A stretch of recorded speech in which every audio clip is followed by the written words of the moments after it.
Hello everyone, my name is Divya Rani Prasad and I'm back with another video. And in the last video I had discussed about university wits and Ben Jonson, and today I will be discussing about Shakespeare, William Shakespeare, one of the most major dramatists of Elizabethan period as well as Jacobean period. Okay, so William Shakespeare, he was born in 1564, 23rd of April, and he died in 1616, 23rd of April. They say that the day of his birth and the day of his death are the same. On 23rd April he died. Yeah, and he is called a Bard of Avon. Okay, and a little about his a little introduction would be fine. These are all that I have memorized. Okay, you can go for his introduction because questions arise from his his biography as well. Okay, he has written 37 plays and 154 sonnets, and his 36 plays. He was also a member of a drama troupe. Okay, and he has also acted as an actor and co-owner, and then yeah, so 36 plays, but his fellow friends, you can say, fellow actors, Henry Condell and John Hemingway, they both had published his they are not the publishers. They had made all his work being published to be published in his first folio in the year 1623, after 7 years of his death. Okay, 7 years after his death, his works, his 36 of his plays were published in the first folio. Okay, and then there was second folio which was published in 1632, and then there are this is a popular question. So many exams have asked how many sonnets Shakespeare has written. So he has written 154 sonnets, out of which 1 to 126 sonnets they are dedicated to the fair youth, and 127 to 154, 28 sonnets they are dedicated to the dark lady. Okay, and he is called Bard of Avon, and there are a lot of things that you will get to know. Go to Wikipedia and YouTube. Please don't just be dependent on the single video of mine. And yeah, so he has written tragedies, he has written history plays, and romantic comedy. Okay, so today we will be discussing four tragedies, the most popular tragedies that he has written. That is Hokum, Hokm, H for Hamlet, O for Othello, K for King Lear, and M for Macbeth. Okay, these are major plays, and I will briefly discuss about the summary of the play, and then you can also go for the detailed version, because there are a lot of things that you have to keep in mind, because these are the most important plays.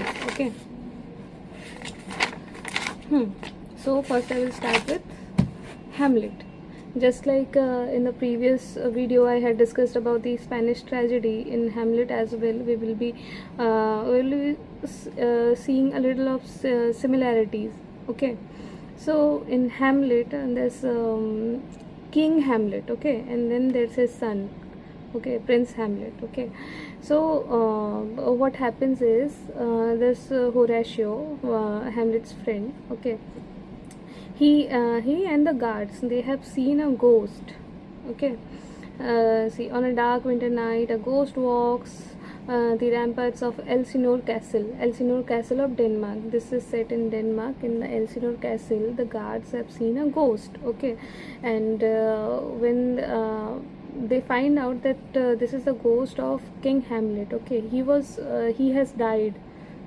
And then when the guards inform Horatio is Hamlet's friend, Prince Hamlet, Junior Hamlet. Okay, so Hamlet also sees, and he gets to know that it was actually his father, and the ghost tells him that King Hamlet's brother Claudius, he is the one who has killed him by poisoning him. Okay, so King Hamlet was poisoned, and now he wants Prince Hamlet to take revenge.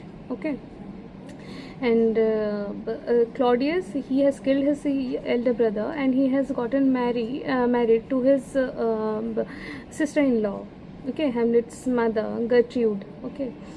So but this all has been happening. Hamlet is not able to settle with this new reality that his father is no more and his uncle has gotten married to his mother, okay.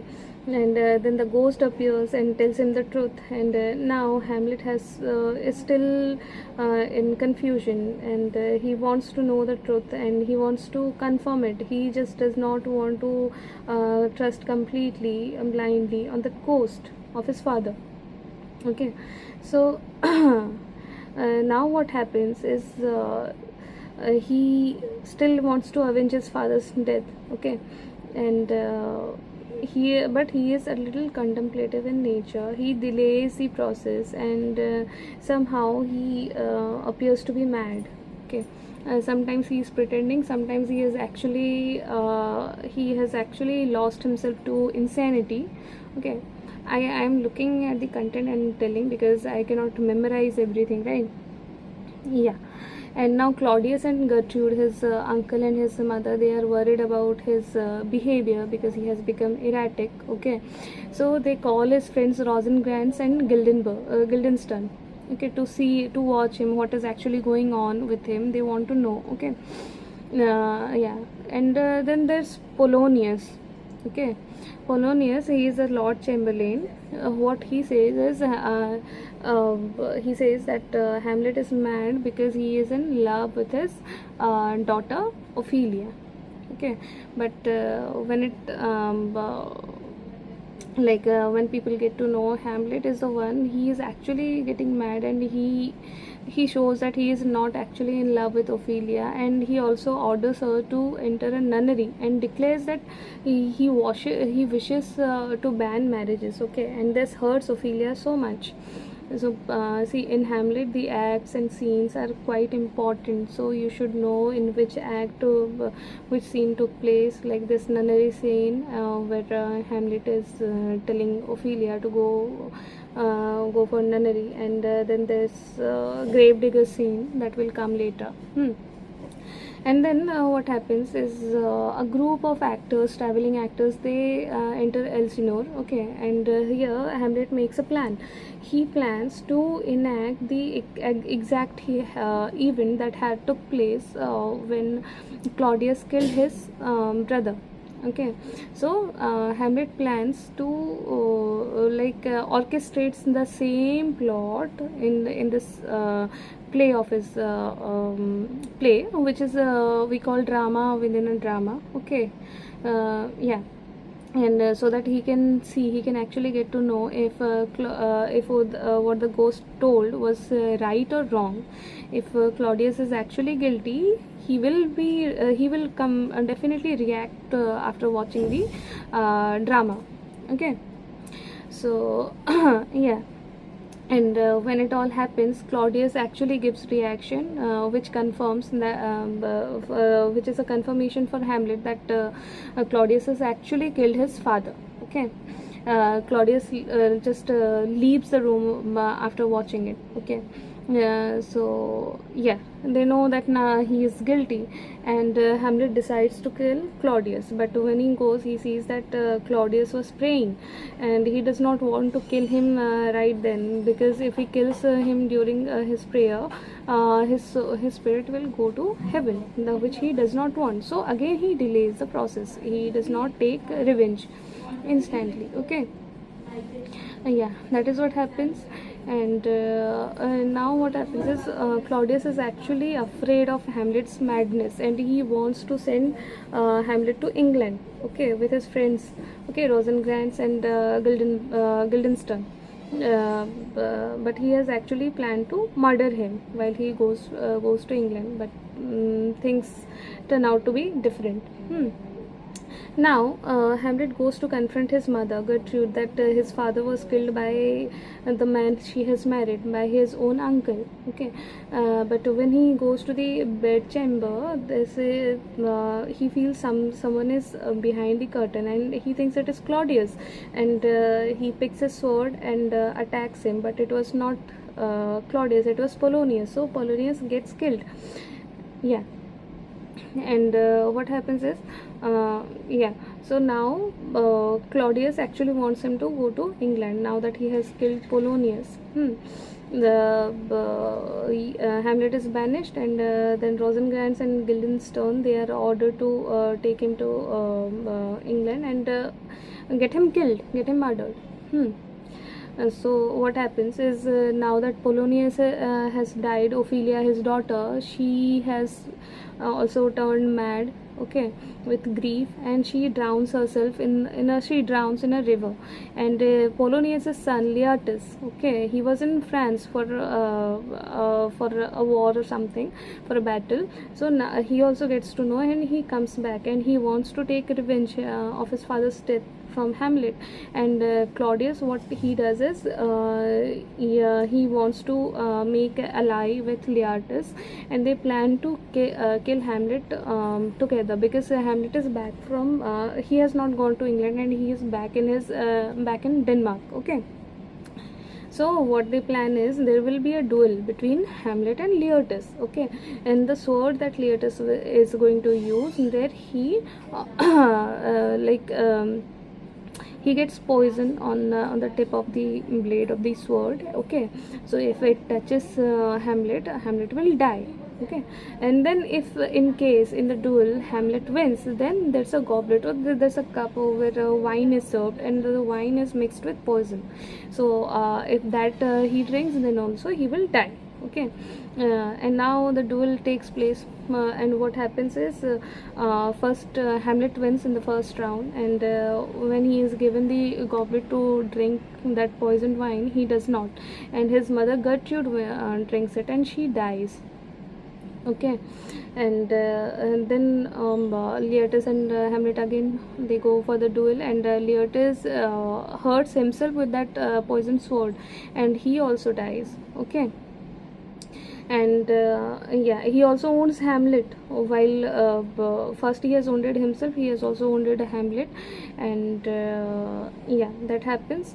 And then what happens is Hamlet stabs Claudius with that poisoned sword. Okay, and forces him to drink that the rest of the poisoned wine, and that happens, and Hamlet also dies. And after and at last it is all about bloodshed. Everyone has died. Ophelia has died, Leatus has died, Claudius has died, Gertrude has died. So this is tragedy. It ends with bloodshed, and nobody coming out alive. Okay, and at last, when the Norwegian prince, he was coming from Fortinbras, he was actually leading his army to Denmark. Okay, after attacking Poland. Okay, he sees this, and Hamlet is carried away in a manner of manner that befitting a fallen soldier. Okay, he gives respect to Hamlet, and there are a lot of dialogues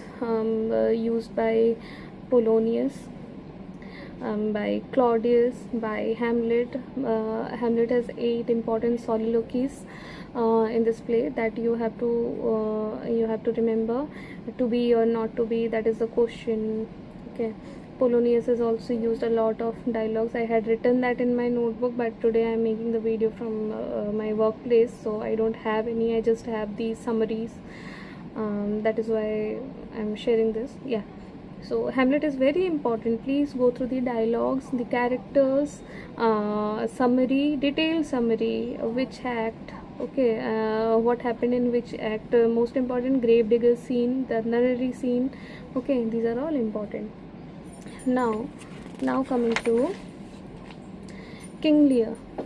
Okay, or shall I go with King Lear is fine. Okay, so King Lear is a king of Britain. Okay, he decides to step down from his throne. Okay, and he has decided to divide his kingdom evenly among his three daughters. He has three daughters, Goneril, Regan, and Cordelia. But before dividing it, he wants his daughters to confess their love for him, how much they love him. And since love is a very subjective thing, okay, Cordelia, the youngest daughter, she refuses to express, because she thinks she has no words to express her love for her father, because she loves him so much, but she cannot sugarcoat it. Okay, but the elder daughters, Goneril and Regan, what they do is they sugar talk to his father, and his father feels very happy, and he divides his country into two among Goneril and Regan, and Cordelia is discarded. And the king of France, he was courting Cordelia, he still wants to marry her without her land. Okay, without anything, he accepts Cordelia. Okay, and what happens is, after he has divided his property, his land between his two daughters, Goneril and Regan, they are actually now taking authority away from her, from their father, which means whatever they said, that was a lie. They didn't love their father as much as they expressed. Okay, and but this has disheartened King Lear so much. Okay, and he finds it to be a betrayal, and he like slowly goes insane. Okay, and he flees away. He leaves his daughter's house and wanders on a heath. Heath is an uncultivated land with shrubs and everything. Okay, and he is in a thunderstorm, accompanied by a fool and by Kent.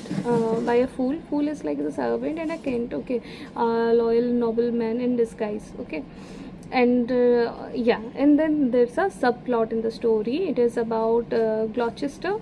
Gloucester is also loyal to King Lear, and about his sons. One is a illegitimate son, Edmund, who is a evil one, and there's a son, Edgar. He is the legitimate son, but he is a good one. Okay, so Edmund had tricks Gloucester to believe that Edgar is planning to kill him, and which makes Gloucester follow him, and this manhunt forces Edgar to pretend as poor Tom. Okay, he is pretending to be a guy named Poor Tom.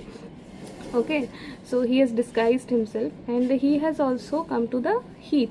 Okay, and when Gloucester realizes that Lear's daughters have turned against their father, he decides to help Lear. Okay, King Lear, and and the consequence of helping the king is Regan and her husband Cornwall. Okay, they discover it, and they accuse him of treason, and they blind him. Okay, and turn him to wander in the countryside. Now Gloucester is blind, and he is wandering alone.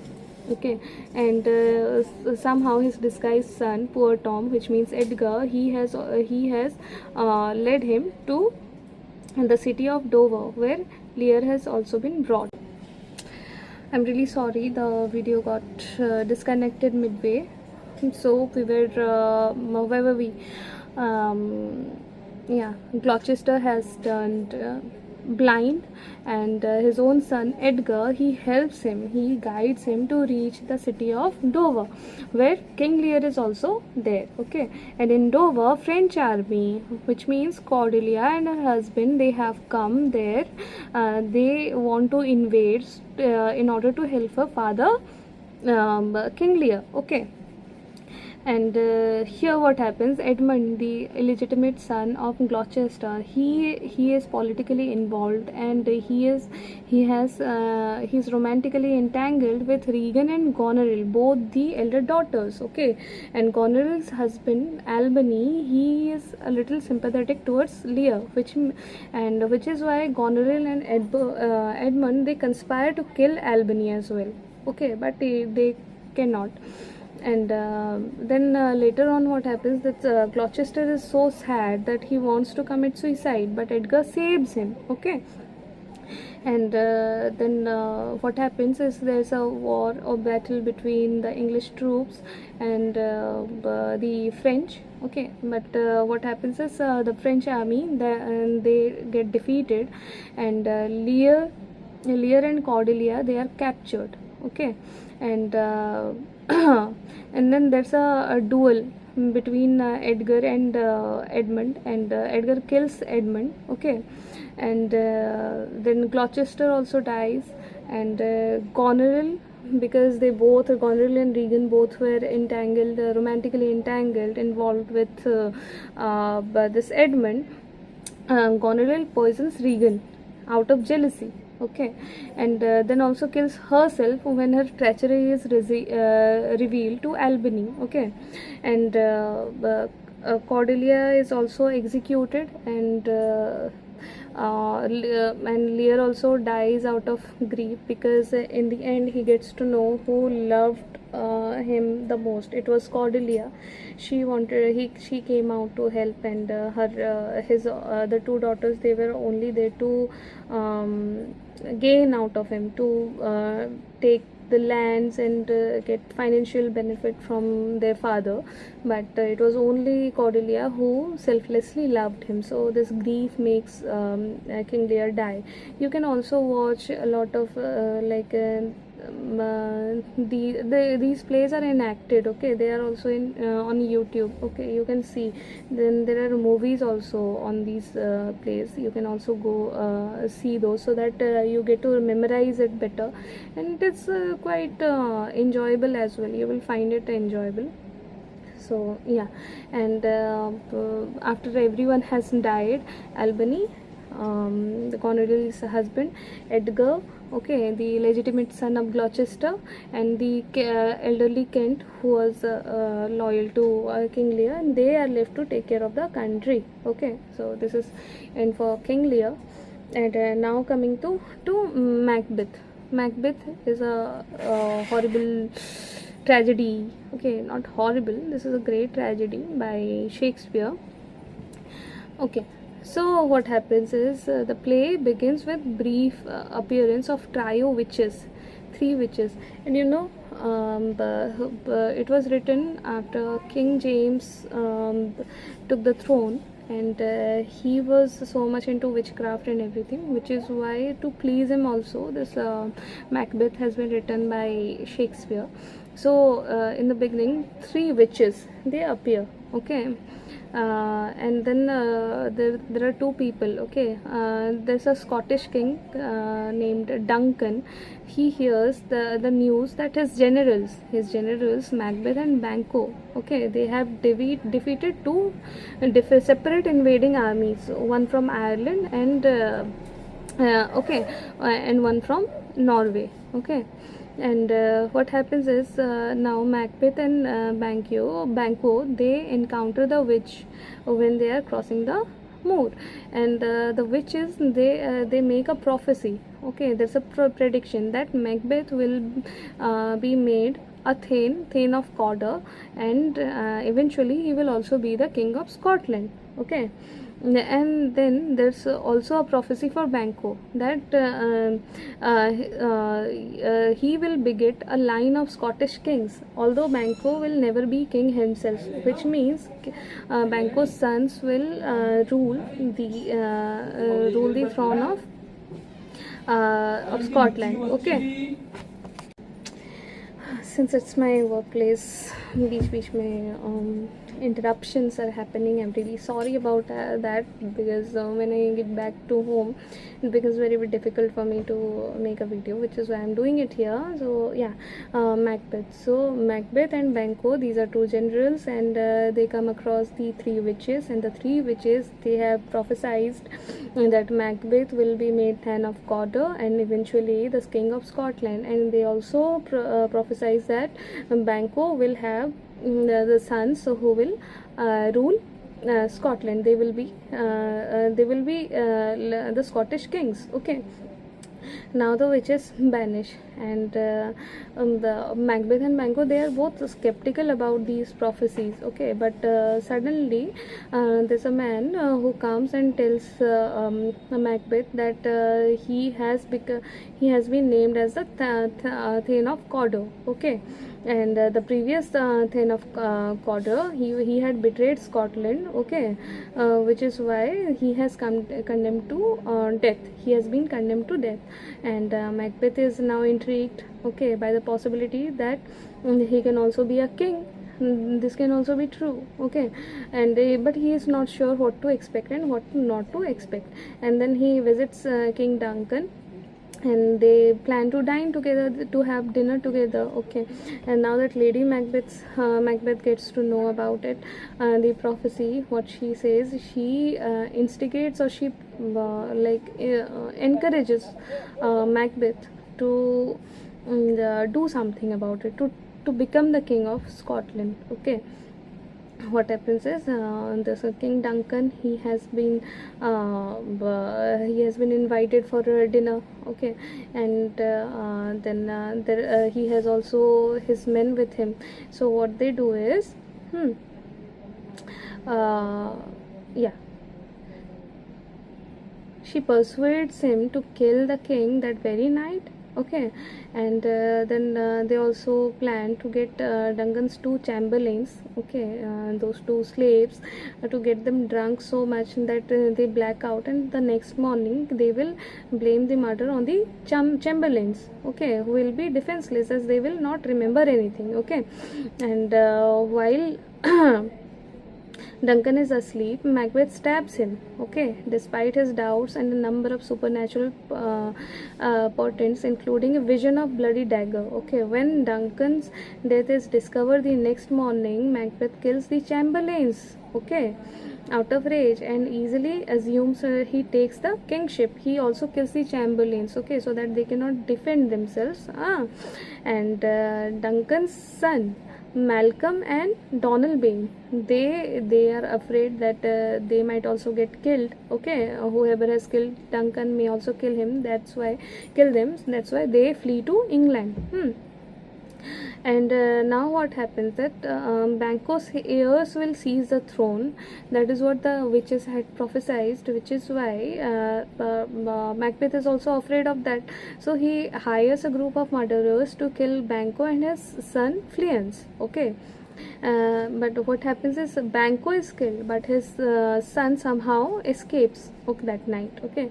And Macbeth gets really furious, okay, because as long as Fleance is alive, the power remains insecure, because he can take the power, and Macbeth will no longer be the king, okay.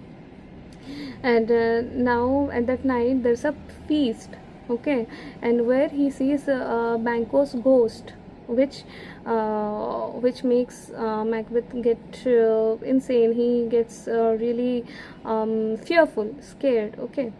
And now Lady Macbeth, he starts talking rubbish. He was actually speaking the truth, but Lady Macbeth didn't want it to happen, which is why she tries to neutralize the damage, okay.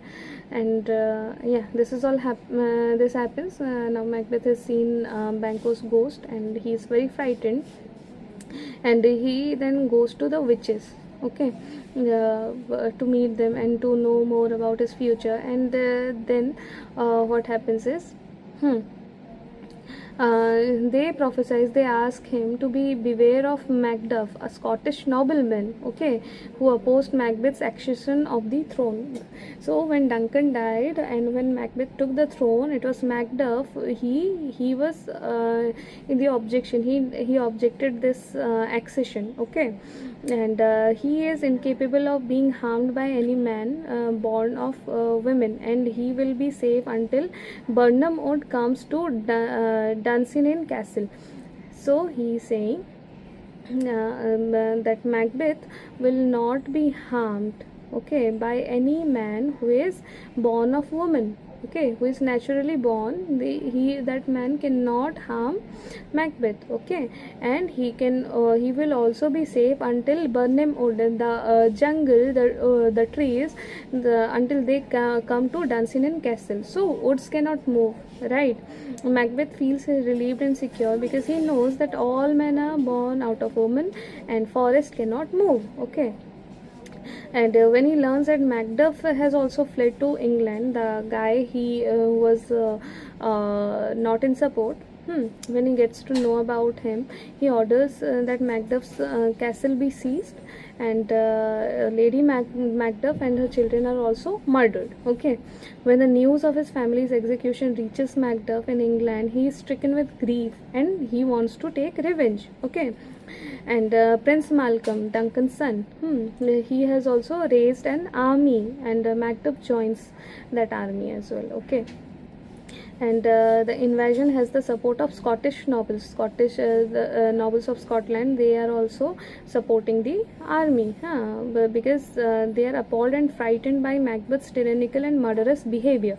And Lady Macbeth becomes plagued with fits of sleepwalking, in which she bemoans what she believes to be blood stains on her hands. So now Lady Macbeth, this is a very important scene when Lady Macbeth has lost her sanity, and she sleepwalks, and she thinks her hands are filled with blood. Okay, blood stains, and yeah, and then eventually she kills herself. She commits suicide out of that guilt and what she had done.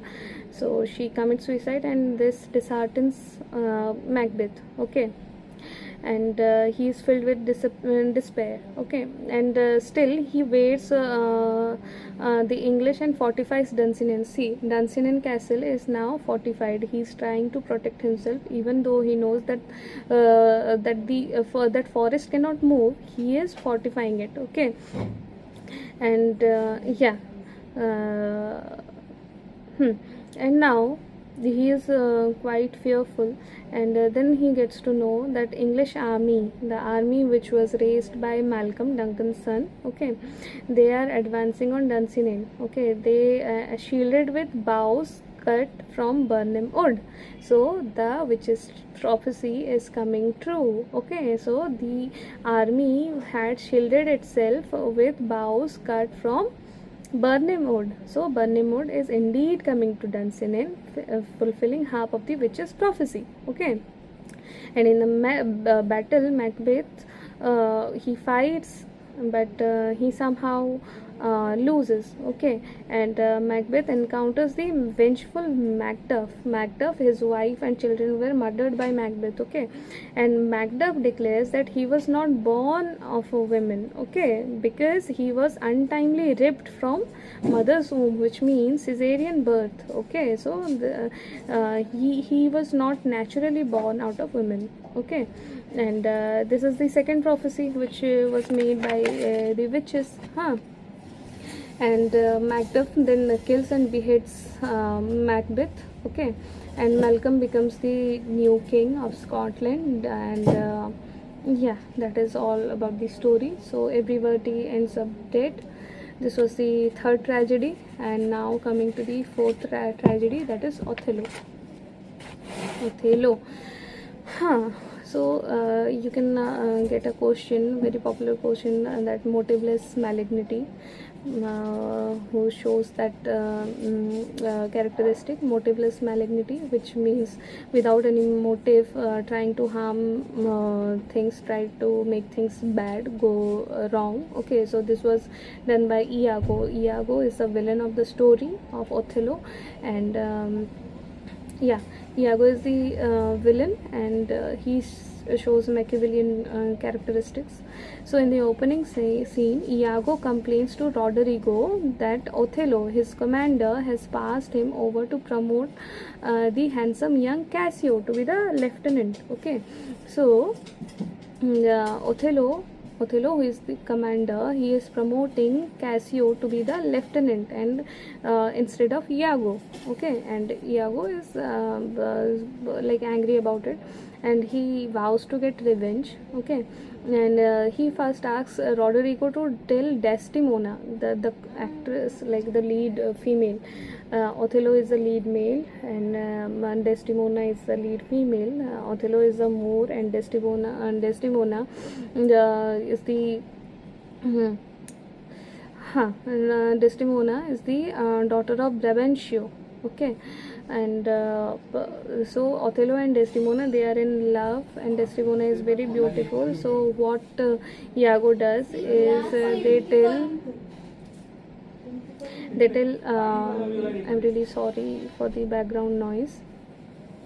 Yeah, Iago first asks Roderigo to tell Desdemona's father Brabantio that his daughter has left to marry Othello, a marriage Brabantio opposes because Othello is a Moor, and Brabantio confronts Othello, and eventually what happens is he accepts it. Okay, he accepts the marriage between Othello and Desdemona. So first plot against Othello gets failed. Iago's plan gets failed. Okay. Now what happens is the Duke gives Desdemona permission to travel with Othello. Okay, they have to go to Cyprus. Okay. Yeah, by the time they reach Cyprus, the foreign threat, the threat for which they had to go there, that is already gone. And now what happens is Iago tries to manipulate Cassio to make him drunk and gets Roderigo to draw him into a street fight. Iago has his revenge on Cassio when Othello strips Cassio of his rank for misbehavior. Yeah, so Cassio is the one who has been promoted as lieutenant, and now Iago tries to take revenge from Cassio, so he makes him get drunk so bad, and he attracts him to a street fight, and which infuriates Othello, and he takes his rank away for his misbehavior. Okay, and then he also then Iago decides to make Othello believe his wife is unfaithful. Okay, and he encourages Cassio to ask Desdemona to plead with Othello to be reinstated. So Cassio already has a lover, but Iago is playing his plot. Iago asks Cassio to go and ask Desdemona to help him, okay, to not take his rank away. Okay, and Cassio trusts Iago, and what happened is he goes to Desdemona, and now Othello believes that Desdemona and Cassio, they are having a love affair. Okay, and trusting Iago and mad with jealousy, Othello promotes Iago and asks Iago to help him kill Cassio and Desdemona. Okay, Othello is like, his brain is not working. Okay, he is filled with anger and jealousy. Okay, this is hamartia in Othello. Okay, and that he's completely blind with anger and jealousy, and that's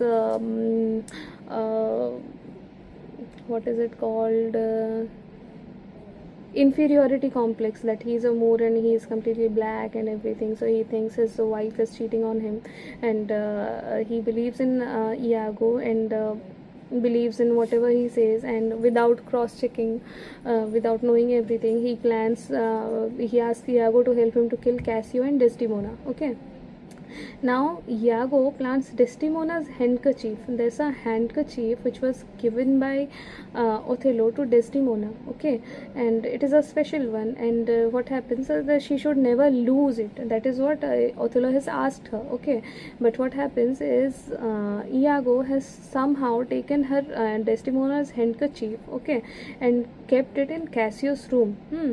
And Cassio gives it to his mistress Bianca. Okay, and Othello believes Bianca's possession of the handkerchief is a proof that Desdemona and Cassio are lovers.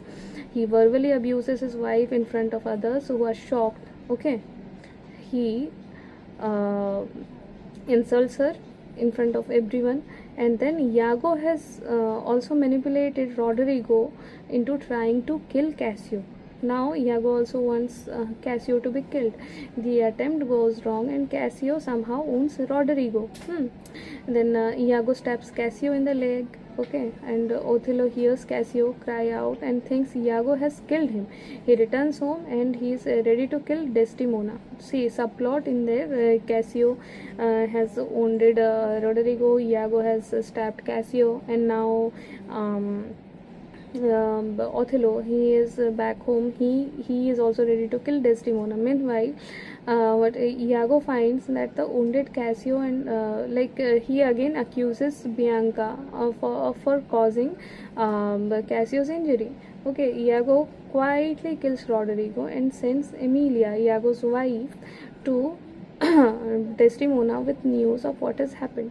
See, now Cassio has been injured, and he tries to frame Desdemona, that she is the reason why this has happened, and he has sent Emilia to tell her what has actually happened, and he also quietly kills Roderigo so that nobody gets to know the truth. Okay, now Othello reaches home, and he sees sleeping Desdemona. First he kisses her and then wakes her up and accuses her again of being unfaithful. Okay, and when she tries to protest that she loves him and she is innocent, he smothers her.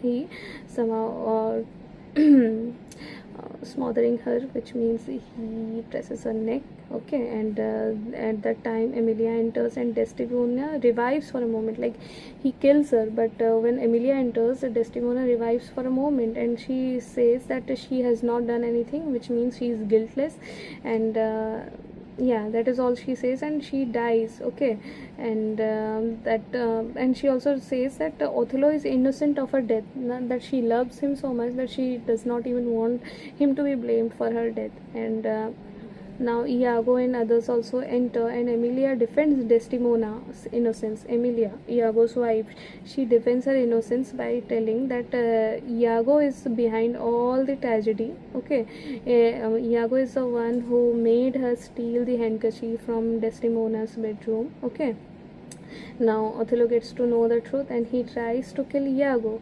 What happens is Iago kills Emilia and flees. Okay, and Othello condemns himself and commits suicide, and Iago eventually is seized and is taken away. So this is all about Othello. Desdemona dies, Othello dies, Iago is taken, and Emilia is also killed, Roderigo is killed. Okay, and yeah, in four of these tragedies, make sure you go through the important dialogues. There are multiple sources, and don't only stick to one source.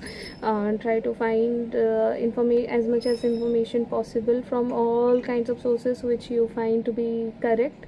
Okay, dialogues, summary, acts, scenes, okay, characters, these are all important. So these four tragedies are very much important. Please go through all of it, and I'm really sorry if I have made any mistakes in the pronunciation or in details. If there's any, please do rectify me. Please help me rectify it. Yeah, that is all for today, and I will try to come back with another video. It might take me a week.